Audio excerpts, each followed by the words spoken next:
How to achieve fluency in French. Activez la fonction de traduction pour mieux comprendre l'histoire. Comment acquérir la fluidité?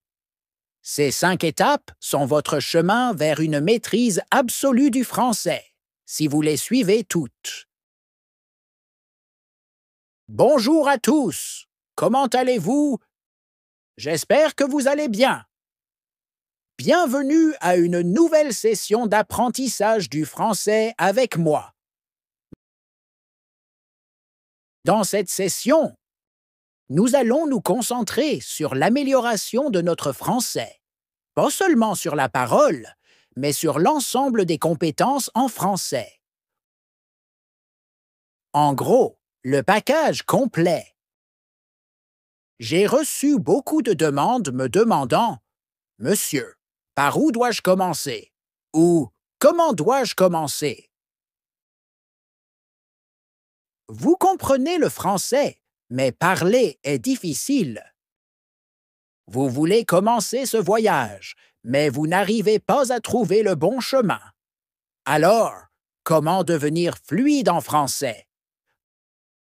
Comment passer de zéro à fluide? C'est ce dont nous allons parler aujourd'hui. Alors, êtes-vous tous prêts pour ça? Avant de commencer, veuillez vous abonner à la chaîne pour pouvoir recevoir toutes les leçons que je poste pour vous. Veuillez également aimer la vidéo et la partager avec vos amis.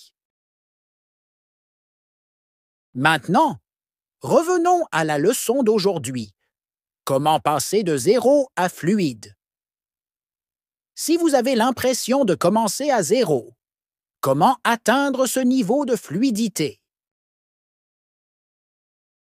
Eh bien, cela sera utile à tout le monde, que vous soyez au niveau intermédiaire ou juste au-dessus du niveau débutant. Cela vous sera utile. Commençons par comprendre ce qu'est ce niveau zéro dont nous parlons. Vous pourriez penser que zéro signifie essentiellement rien, mais c'est seulement dans votre esprit. Vous n'êtes pas à zéro. Si vous étiez à zéro, vous ne seriez pas capable de comprendre le français. Si vous comprenez le français, vous êtes déjà au-dessus de ce niveau. Considérez-vous à un niveau 2 ou 3, peut-être, n'est-ce pas? Nous devons atteindre le niveau 10, qui est la fluidité. Et vous êtes quelque part autour du niveau 2 ou 3. Si vous comprenez le français, cela signifie que vous pouvez écouter la langue. Vous écoutez ma vidéo, c'est une grande chose. Écouter et comprendre une langue est une grande chose. Maintenant, si je commençais à parler en espagnol, vous ne seriez pas capable de comprendre car vous ne connaissez pas cette langue. C'est pourquoi connaître une langue compte. Vous devez garder cela à l'esprit. La moitié du travail est déjà faite. C'est essentiellement votre fondation. Maintenant, nous devons prendre cette base de compréhension de la langue et construire la fluidité par-dessus. Nous allons construire la fluidité sur cette base de compréhension. Voici les étapes que je vais partager avec vous. Alors, commençons. Étape numéro 1. Le français de survie. La première étape pour devenir fluide en français est le français de survie. Si vous commencez au niveau débutant, vous devez vous concentrer sur le français de survie. Je pense que tout le monde devrait se concentrer sur le français de survie. C'est essentiel si vous voulez devenir fluide en français. Qu'est-ce que le français de survie? Le français de survie est une composante du français parlé, que nous utilisons rarement en français écrit, car l'écriture nécessite des structures correctes. Mais lorsque nous parlons français, nous pouvons parfois ignorer les structures et simplement dire la partie significative d'une phrase pour nous assurer que l'autre personne comprend ce que nous essayons de dire. Maintenant, imaginez que vous êtes dans un pays francophone et que personne ne comprend votre langue maternelle. Vous ne pouvez pas formuler une phrase correcte car vous n'êtes pas sûr de la structure grammaticale et tout cela. Que feriez-vous? Comment essaieriez-vous de communiquer? Vous pourriez parler un langage approximatif, n'est-ce pas? Vous pourriez dire certains mots qui ont du sens. Par exemple, si vous avez faim et que vous voulez trouver un restaurant, que feriez-vous? Vous vous adresseriez à un locuteur natif et diriez « nourriture, faim, restaurant ». Ces trois mots créent une connexion. Dès que je dis « nourriture, faim, restaurant », une personne comprendrait que vous avez faim et que vous voulez des directions pour aller dans un restaurant. Elle vous indiquerait ou vous montrerait le chemin vers un restaurant où vous pourriez commander de la nourriture en nommant les plats et en demandant le prix. Ce sont des mots significatifs. Ils véhiculent votre message. C'est du vocabulaire de survie. C'est le français de survie. Les structures grammaticales comme est, suis, est, fait, faisons, faisiez et avons ne font pas partie du français de survie.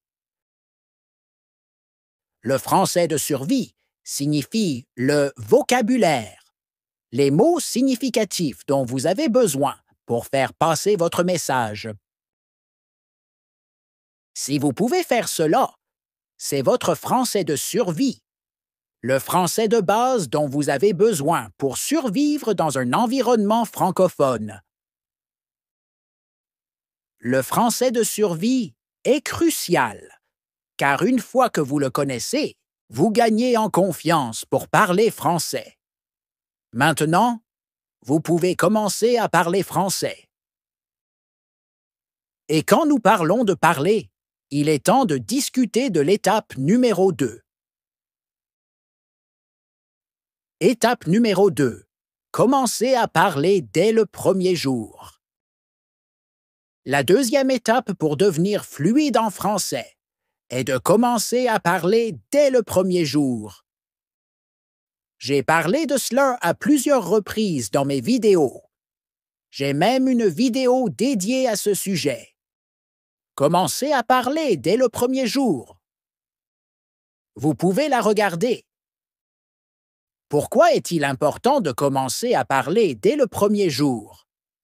Parce que plus vous retardez le moment de parler en français, plus vous hésiterez à le faire.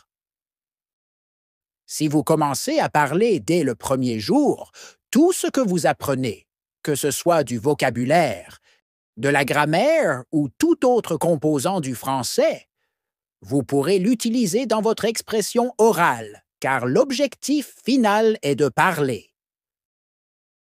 Nous parlons de devenir fluide en français, ce qui signifie que vous voulez devenir un locuteur français fluide. Parler est une compétence qui s'acquiert par la pratique. Donc, si vous ne commencez pas à parler dès le premier jour, cela va affecter la manière dont vous vous exprimez. Beaucoup de gens pensent « Laissez-moi améliorer mon vocabulaire », pratiquer davantage de règles de grammaire ou écouter pendant un mois avant de commencer à parler. Non, tout doit aller de pair. C'est ce que vous êtes censé faire. Alors, commencez à parler dès le premier jour, c'est très important. Vous pouvez entraîner vos muscles de la bouche, pratiquer la parole en français et devenir fluide parce que, grâce à la pratique au fil du temps, vous deviendrez fluide. Vous ne pouvez pas l'accomplir en un seul jour. Par exemple, si je regarde des vidéos de recettes à répétition, que je lis la recette encore et qu'un jour je pense « Je l'ai fait beaucoup de fois ». Maintenant, laissez-moi essayer de la préparer. Est-ce que je serais capable de faire quelque chose de parfait dès ma première tentative? Évidemment non, ce ne serait pas parfait. C'est ce que beaucoup de gens pensent. Ils prévoient de pratiquer le vocabulaire pendant un mois, puis peut-être la grammaire pendant un autre mois, de lire pendant un autre mois. Et après cela, ils commenceront à parler. Ils croient qu'une fois qu'ils seront vraiment bons en grammaire et en vocabulaire et qu'ils connaîtront beaucoup de mots, leur français sera parfait. Cela n'arrivera pas. Toutes les étapes et processus seront toujours là. Donc, le jour 1 doit être aujourd'hui, pas après 2 mois, pas après 3 mois.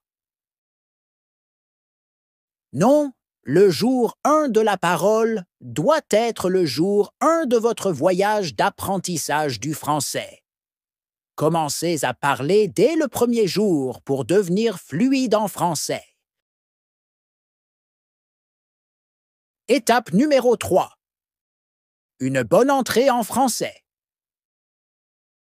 Maintenant, l'étape numéro 3 est encore très importante. Une bonne entrée en français. Souvent, la langue nécessite un modèle particulier où nous recevons des informations et ensuite les produisons. Comment avez-vous appris votre langue maternelle? En écoutant cette langue particulière beaucoup, puis en la lisant lorsque vous êtes allé à l'école. Quand les enfants vont à l'école, ils lisent beaucoup la langue là-bas. Donc, en écoutant et en lisant, nous prenons des entrées dans une langue. En parlant et en écrivant, nous produisons des sorties. Pour produire de bonnes sorties, c'est-à-dire pour parler couramment le français, nous devons d'abord écouter beaucoup la langue. L'écoute est très importante. C'est la forme d'entrée la plus importante, encore plus que la lecture. Pourquoi? Parce que lorsque vous écoutez de bons modèles de prononciation, vous apprenez comment un son est produit, comment il est produit, comment une phrase est prononcée et le rythme dans lequel elle est prononcée. Vous écoutez de bons modèles de parole et c'est très important. Où obtenez-vous tous ces modèles? Des films, des chansons, des séries web, des séries TV et des chaînes YouTube en français. Toutes ces ressources agissent comme vos ressources d'écoute. De plus, vous pouvez écouter du contenu académique spécifiquement conçu pour les apprenants de la langue française. Vous avez besoin de ressources d'écoute. L'écoute est très importante. Une fois que vous écoutez quelque chose, vous pouvez saisir des mots, des phrases et des prononciations. Lorsque vous écoutez quelque chose encore et encore, cela devient une partie de votre subconscient. Votre subconscient le stocke, et lorsque vous voulez parler en français, vous êtes capable de récupérer cette information particulière parce que vous avez déjà entendu ce mot. Quand vous allez apprendre votre vocabulaire, si vous avez écouté ce mot particulier dans son contexte, Vous serez capable de l'apprendre rapidement, de le comprendre mieux et de l'utiliser plus efficacement. L'écoute est très importante. Ce n'est qu'alors que vous pouvez parler. Alors, commencez à écouter dès aujourd'hui. Souvent, les gens négligent cela complètement. L'écoute est quelque chose d'extrêmement important. Vous devez écouter beaucoup de bons français. Beaucoup. Si vous faites cela, tout ce que vous faites pour apprendre le français donnera de meilleurs résultats. Alors, assurez-vous de travailler sur vos compétences d'écoute. Étape numéro 4. Maintenant, passons à l'étape numéro 4. Une autre chose très importante est la fluidité. Les gens ont cette idée fausse que la fluidité signifie parler rapidement en français. Ce n'est pas vrai. Vous n'avez pas besoin de parler rapidement en français pour être fluide. Si vous parlez vite, vous pourriez même commencer à faire des erreurs, et cela affectera votre fluidité en français. Les gens pensent souvent que les locuteurs rapides sont des locuteurs fluents. Ce n'est pas vrai.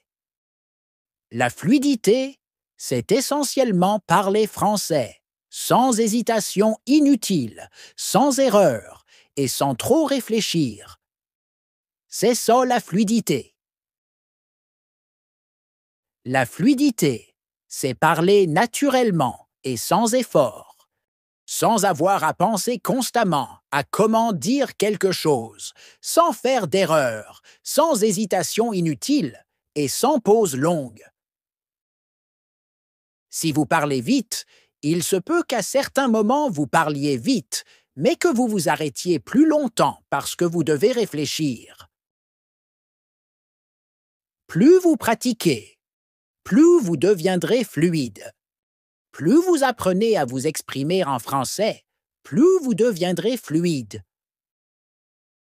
Plus vous écoutez de bons modèles, meilleure sera votre fluidité. C'est comme ça que vous travaillez sur votre fluidité.